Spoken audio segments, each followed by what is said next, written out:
All right, welcome to International Finance. I'm Andy Kim, your Dr. Finance. Balance of Payment, Chapter 3 of Un, Resnick, and Chulun is what we are going through. All right, version 9, okay, edition 9. Now, balance of payment accounts, this is the third video, right? Now, the detailed items of these balance of payment of your country, tell me about it. Well, here, the balance of payments accounts are those that record all transactions between the residents of a country and the residents of all foreign nations. So they are composed of the following. Number one, current account. Well, this includes the export and import of goods and services like iPhone. How could you not use the Galaxy? You're working for Seonggyungwan University. Who cares? I love iPhone, Apple, right? And then Blue Yeti, right? All those imported goods, yes. And then 삼다수, if you export it, right?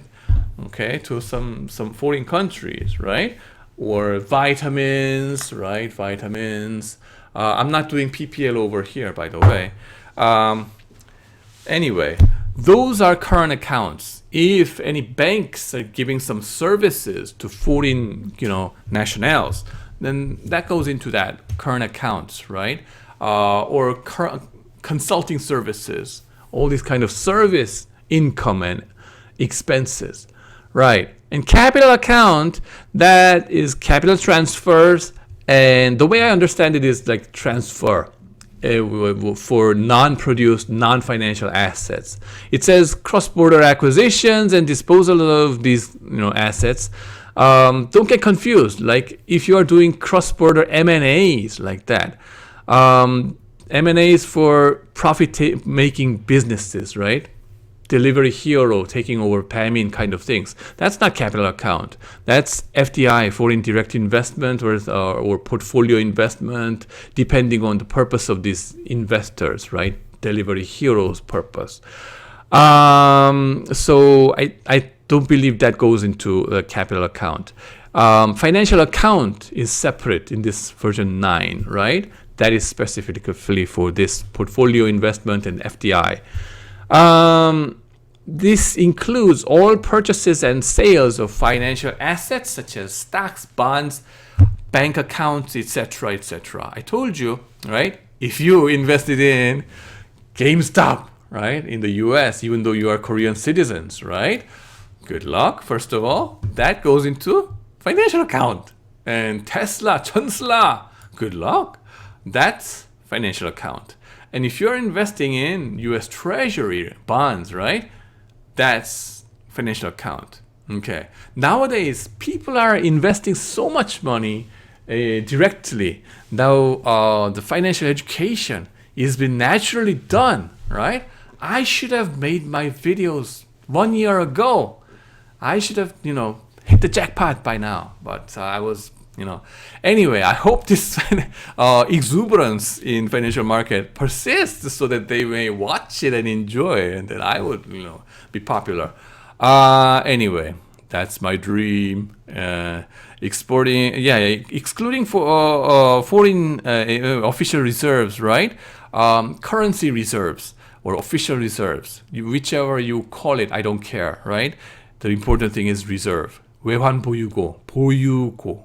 That's Korean pronunciation, the word for it.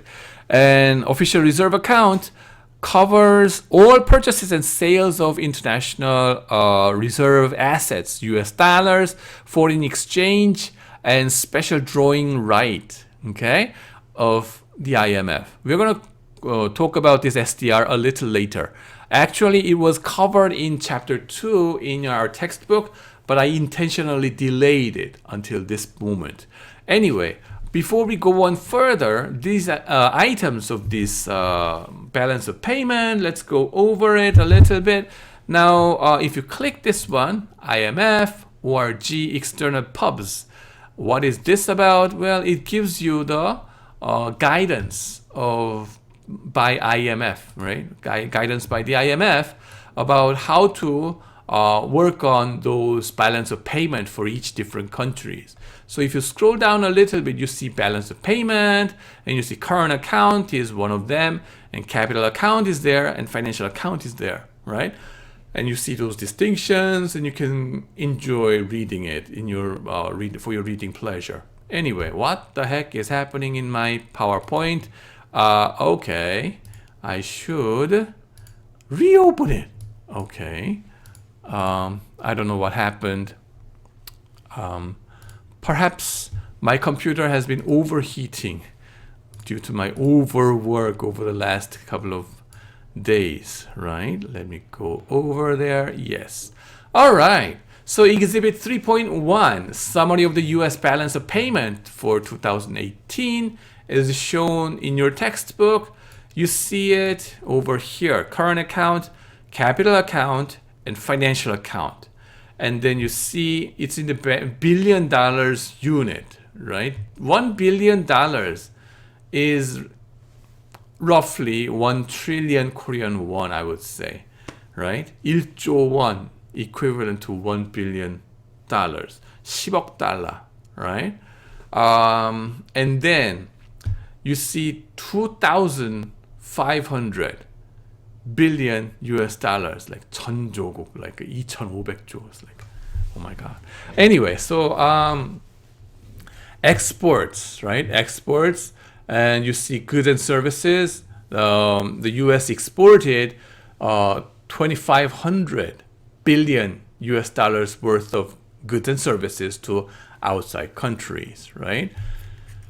And imports, right?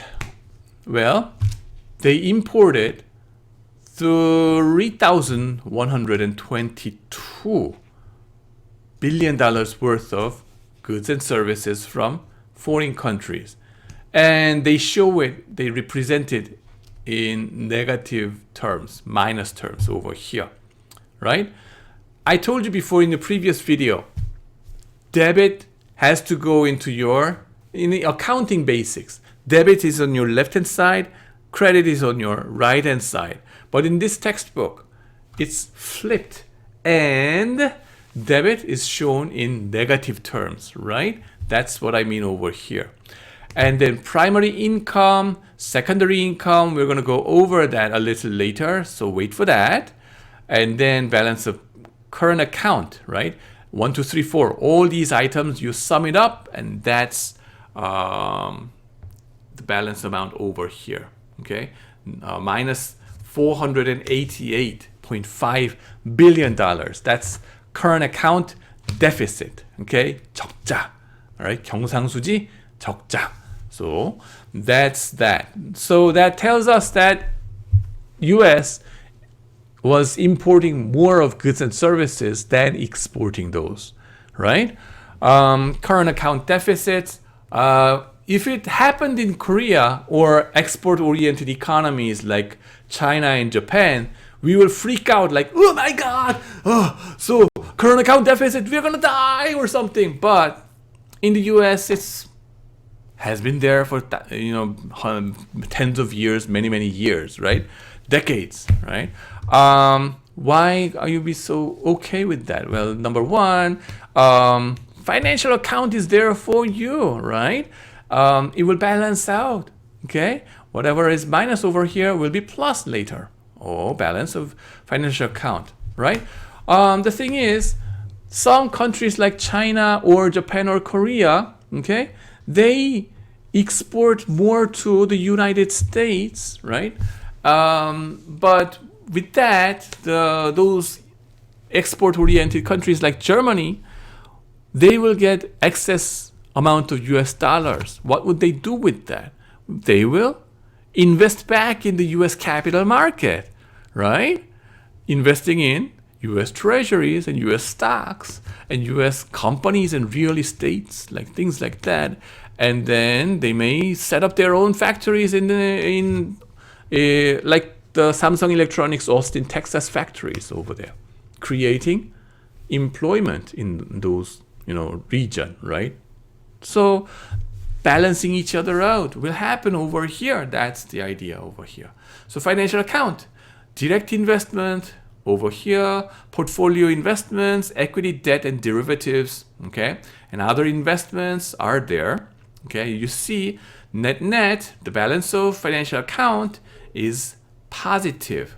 And in fact, it is bigger than current account deficit amount. So if you net these two out, right, then you will have a positive amount of surpluses, right?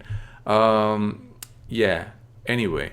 And then you have statistical discrepancies over here, and then overall balance is surplus of 4.9, right? Didn't you say there's a surplus of positive 40? Well, that's partly yes and partly not correct, okay? I would say what? There would be some, all in all, right? Net, all in all, in this balance of payment, right? There is a positive surplus of 4.9. Overall balance is first calculated, and then there's a positive $40 billion, roughly 50 or 40, 44, $45 billion of what is that? Surplus, right? Surplus 45 versus surplus 5 over here. There is a discrepancy. There's a missing values, or something is not catched, right? Caught. That is statistical discrepancy that we have to stick in over here to catch the balance over here. Okay. So we're going to go over that. It's divided into current account, right? First item. It's divided into 4 categories. Goods trade represents the exports and imports of trading goods, oil, wheat, clothes, automobiles, computers, and etc. Number 2, services. This includes payments and receipts for legal consulting, McKinsey, and then financial, investment banking, M&A advisory, and engineering services. Engineering, they also have some consultants over there. Everybody makes their own money, right? Anyway. So my dog is barking one more time, so I have to finish in 3 minutes. Royalties and patents. Patents, intellectual property rights. And then intellectual property, yes, and then shipping fees and tourist expenditures, right.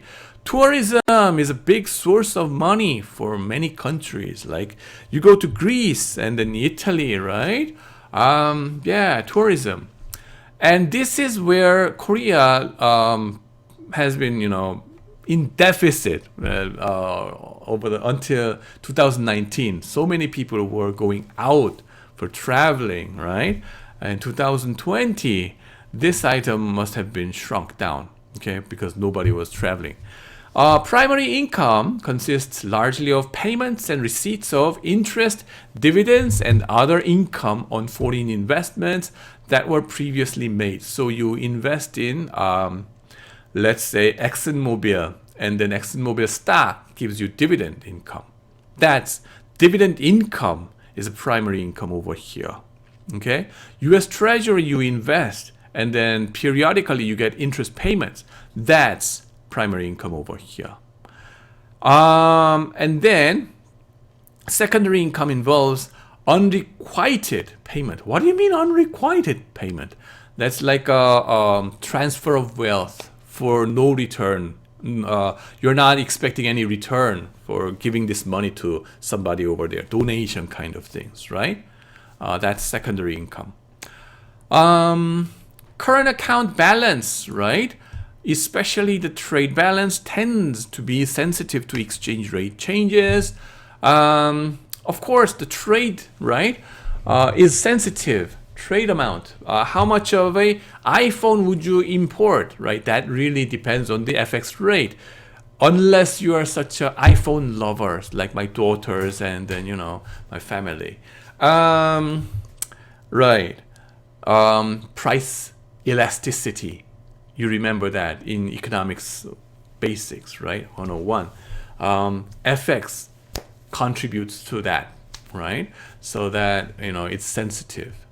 And currency depreciation or devaluation can improve or worsen the trade balance of imports and exports are responsive.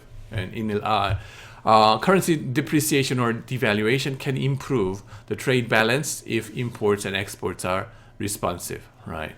And then J-curve effect refers to the initial deterioration.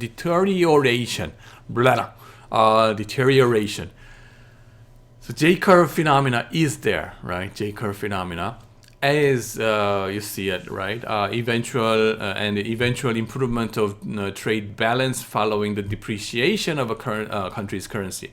What is J-curve about? Here, the horizontal axis is time horizon, and then what you see in the vertical axis is a change in the trade balance. Trade balance following a currency depreciation. Okay, the trade balance may at first deteriorate before it improves as Korean won devalues. For example, we don't want that situation happening, but if your currency, domestic currency, devalues, right, depreciates, then what happens? Initially, your trade balance worsens, or you first suffer from current account deficits because the price of imported goods increases like crazy compared to your exported goods, right? So that the current account balance will be falling into deficit. But over time, your devalued currency gives competitive advantage in your export goods market. More of a DRAM will be exported, or should I say, more of a Galaxy phone will be exported into the US market, so that the current account balance will go into surplus. Okay, surplus. So over time, the shape depends on the elasticity of the imports and exports, right? And then price elasticity of the goods. And then, as an example, consider an imported good for which there is no domestic producer. If demand is price inelastic, then following a depreciation of the trade balance gets worse until domestic production begins. So price elasticity of this one, right? At least if all the iPhone consumers in Korea are price inelastic, just like my daughters, right? The J-curve effect will be steeper, okay? They have to import, they have to buy it like crazy, no matter what price. Anyway, so next video, I'm going to talk about capital account and going down the road, okay? So thanks for watching and see you later.